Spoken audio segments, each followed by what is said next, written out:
Okay, next. Yes. Next is okay. How different the people from north and south? Totally different. Totally different. Totally different. In terms of what? Of everything. It's like the language is not exactly same. Like according to regions, we have like words that differ. Okay.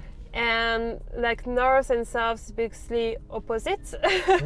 Like especially for the accent. Okay. It's really it's difficult sometimes to understand people from other regions because they have a strong accent. North is, but you have this image of north is really like bad weather, but still welcoming people. Even the food is different. There's a lot of cheese and like beer, and like there's really heavy food. And when you go to the south, it's more like Mediterranean vibes, you know. Yeah. So it's like it's more like it's sunnier. Everyone is really outgoing, and you eat. It's more like Italy, like Italy, Spanish, like yeah. You have the feeling that that's always sunny, always the party, warmer, and So and even the wording are different. Like how you speak is really different. Yeah, we have to learn from each other. Learn from each other. That's a very good word. Yeah. Okay. Next question. Next question is, why the shopping bag for baguettes never truly wrap the bread? There's a historical reason, I guess, but the truth is, when you go to the boulangerie in the morning to get your baguette, usually you're starving. you really want to eat that baguette because it just cut out of the whole oven. Like you want it. So desperately want to eat it. So what we actually do is like as soon as we buy it, we eat the top of the baguette. And most of the time. So we eat it, and then that's a perfect size. So I don't know if that's an accurate historical reason, but that's the truth. Like in everyday life, you go to the boulangerie to buy your baguette, you eat a part of the baguette as soon as you get out of it. So you leave the rest of the baguette at home to eat at home. Yeah, exactly. But the portion above the bag, you just cut it and then. Yeah, exactly. Exactly. It smells so nice, like you have to eat it right away. Indeed. It smells so nice. Sugiwa. Oh, which is related also. Related. How often do you eat baguettes? How often do you eat baguette? Yes. Every morning? Every day. Every day. It's like you can eat it from morning to dinner, basically. Yeah, it's big. It's bigger. Yeah, well, there's baguette, but there are also other kind of bread, so it's up to everyone's taste. But basically, you can eat bread in the morning, like with the tartine, and then whenever you eat something like for lunch or dinner, you will have a piece of bread every time.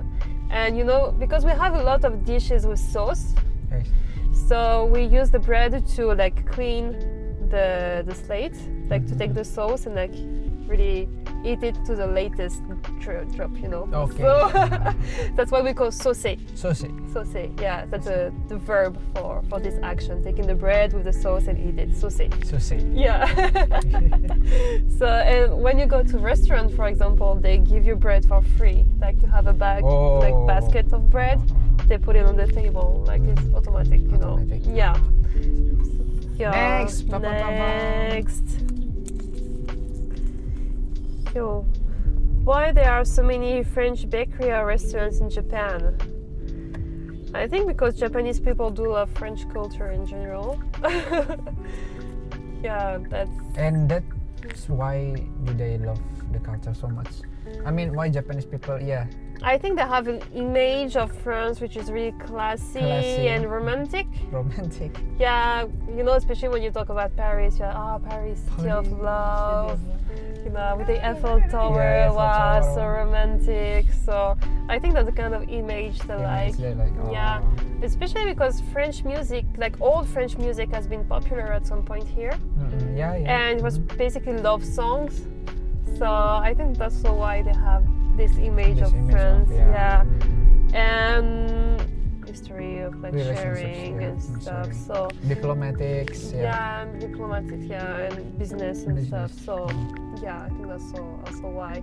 Like, you know, when you go to Meiji Jingu, Yes, Meiji Meiji Shrine, English. I don't know if you saw that, but there are like barrels of wine.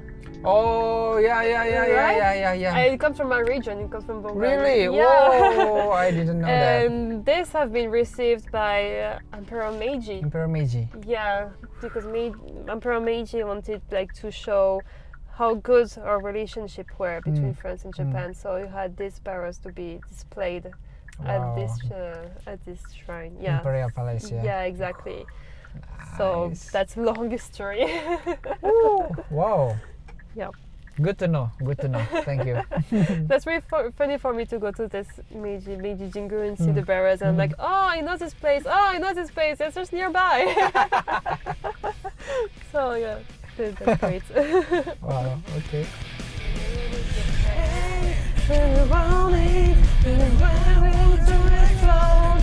Oh yes, we're drowning. When we get just boat, I'm a lover ditch. Come light my fire. I'm a lover dick. I'm already lover dick. Yeah, just free your mind. Yeah, let's get it on now. Yeah, just free your mind. Yeah, just get it on now. Pam, pam, ba-da-dum.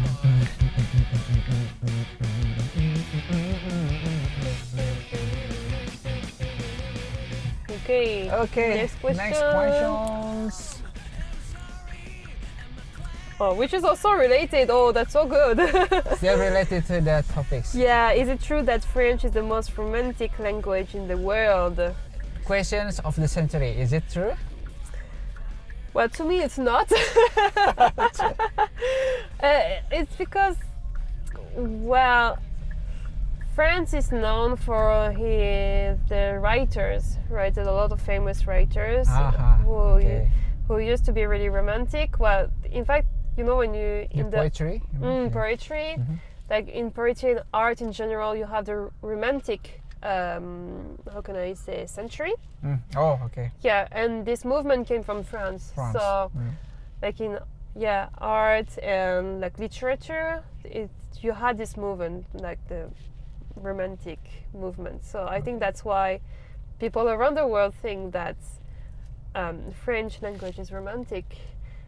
But that's not really accurate. yeah. Well, people know like words like je t'aime, like I love you, Yeah, which je are t'aime. that's really cute. But in our everyday life, we use like words, like we shorten words, and like we have some familiar words which are definitely not romantic, you know. Oh, Well, yeah. So in France, we say that Italian is a romantic language. Really? Yeah. So because Italian, you know, they have all this opera, which is really romantic. So to us, like Italian language is romantic. Yeah. So maybe it's because the image of the Eiffel Tower, you know. I think it so. Makes, yeah, Paris by night. I think there's all this whole image is like merging. So every time you hear someone speaking French, you'll be like, wow, that's so beautiful. Even if I'm just, I don't know, saying some random thing. That's so funny because everyone's like, oh, please speak in French, and I'm like, you don't want to know what I'm saying. Next. Next is it a myth during cold weather people, what is that? seldom, rarely. Seldom showering. That's Showering. that's why Showering. perfume is used plenty. That's a myth. That's a myth. Okay. Yeah. Debunked. Yeah, we do shower every day like normal people. I see. Yeah, I don't know why. Like Okay, that's French heads up. reputation. Well, no, there's a historical like explanation. Explanation for Yeah, that. it's like until the 18th century, I guess 17th, 18th century, people in France were not taking baths. Well, or were not well, they weren't showers, so they were not having baths, or they were bathing like maybe once a month, something like that. Yeah. So at this time, perfume was, to hide the smell. Scent smell. Yeah. So in that time, that was true. That was true. But today it's not. Of course not. Yeah. Yeah, we still use perfume, of course, because it's like a signature, Yes.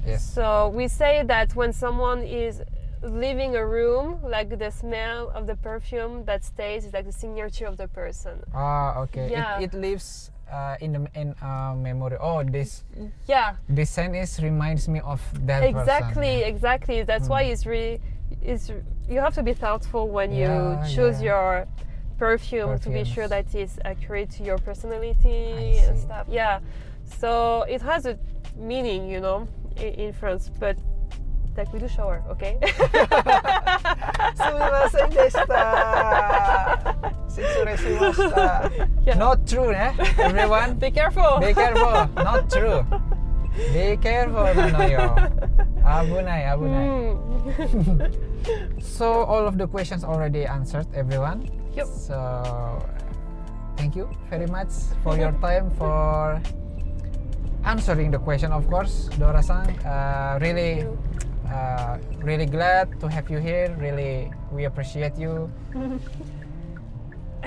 Yeah, awesome. This was awesome. Well, I hope you learned some things about the French culture and Yes. that eventually you'll be interested in hearing more or researching more online. Like, Sure. Working in the French embassy, so I'm a French culture ambassador. Hopefully, you will become someday, on top of the ambassador of France someday. That would be in great, Japan. no? Yes. So, well, in case maybe people want to know you more or maybe want to ask another questions, how could they approach you? How could they get in touch with you? By Instagram, maybe? Yeah, I guess so. Yeah, you can contact me on Instagram. My profile is public, so for sure you can reach out. And What is the username? Sure. My username is really French, of course. Is bonjour.dora. So bonjour is BONJ J. OUR dot Dora DORA. Dora. Yeah, bonjour Dora. Bonjour, Dora. Yeah. So make sure everyone please follow Dora's Instagram. Yeah. And don't forget to follow my Instagram as well, Baskoro Gurit. And then don't forget to click likes, comments in this video, share this video as much as possible, spread the information that we've talked all day today. And if you have not, consider yourself subscribe to this channel, Otsukare Japan. Okay, so I guess that's it for today. Again, Dora-san, thank you very much. Merci beaucoup. Merci beaucoup. Thank you very much for your coming to spend your time with us today. Looking forward for our next occasion, our next videos as well. Sure, thank you so much. It was really fun to spend this time and thank you. こちらこそ。はい、どうもありがとうございます。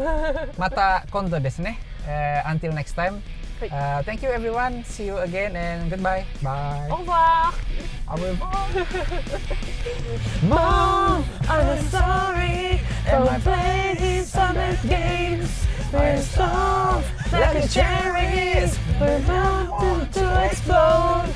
I'm love addict. Come light my fire. I'm love addict. I'm